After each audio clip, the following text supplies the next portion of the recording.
The melancholy personality. So now we're talking about the conscious melancholy. Remember, what was the key words with them?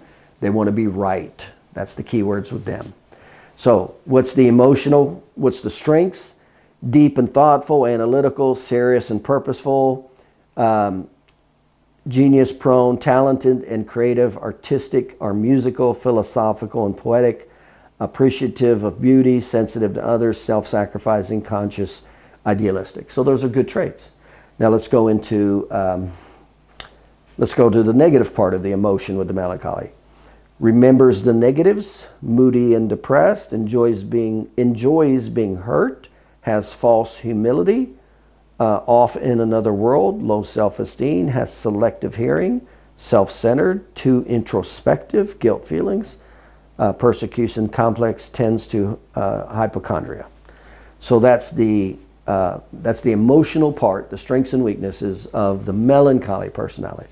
Now, when we go to work, you go into the strengths, you go schedule-oriented, perfectionist, high standards, detail-conscious, persistent and thorough, orderly, organized, neat and tidy, economical, sees the problems, finds creative solutions, needs to finish what he starts, likes charts and graphs.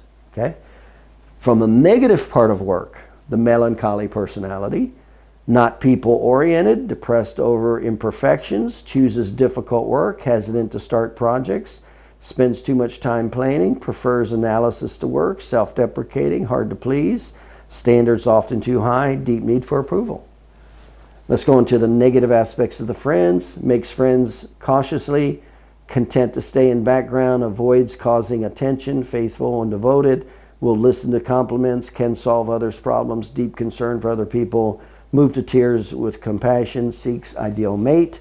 And the negative aspect of the melancholy personality or the conscious personality in the friends category, lives through others, insecure socially, withdrawn and remote, critical of others, holds back affection, dislikes those in opposition, suspicious of people, antagonistic and vengeful, unforgiving, full of contradictions, skeptical of compliments.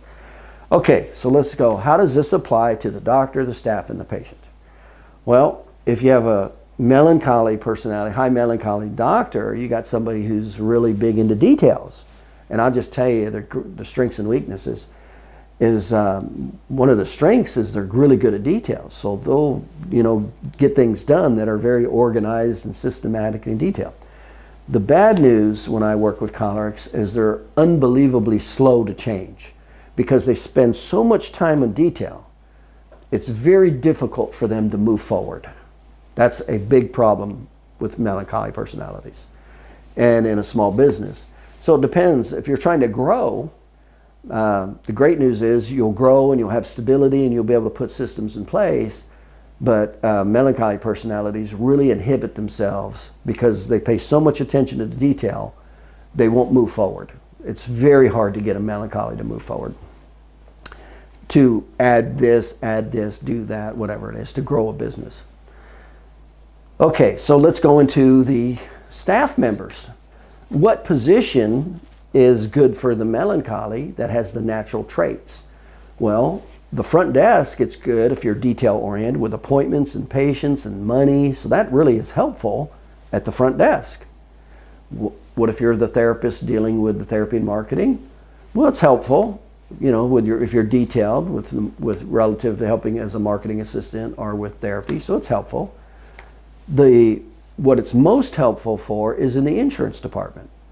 If you're dealing with details, this is the person you want doing your insurance. Matter of fact, if you have an accountant, this is who you want as an accountant. This is you don't want a sanguine as an accountant. That's the person that's flighty and everywhere. And usually that's why they're never accountants. Usually accountants because they're so detail oriented, they'll naturally attract melancholy personalities because it's a natural fit is what happens. So the insurance person, so again, I would never put a high sanguine in the insurance department because the responsibilities and the jobs are totally counterintuitive to the sanguine. But the melancholy works really well in the insurance department. They're very detailed, etc. So this kind of gives an example. Now, how does this relate to patients? Well, melancholy patients are usually pretty good too. Now remember, they like to be right. One thing you never tell a melancholy patient is you're wrong. You never do that. Like when I deal with melancholy patients, one thing that I know is I have to be detailed. With a melancholy patient, I got to be unbelievably detailed in my patient education. That's what I got, okay? So we're going to pay, they'll pay attention to their treatment schedule a lot more. They'll pay attention to the patient education.